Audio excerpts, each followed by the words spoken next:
Yeter ya. Yeter de. Orhan sen şunu tut sar da ben şey yapayım. Gelsin gelsin. Ben alırım bunu.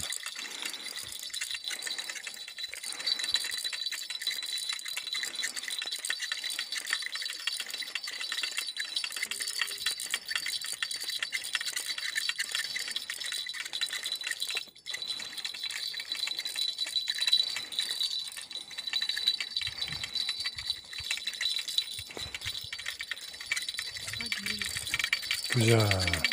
Büyük ya. Ağaca getirme. Koçum benim be.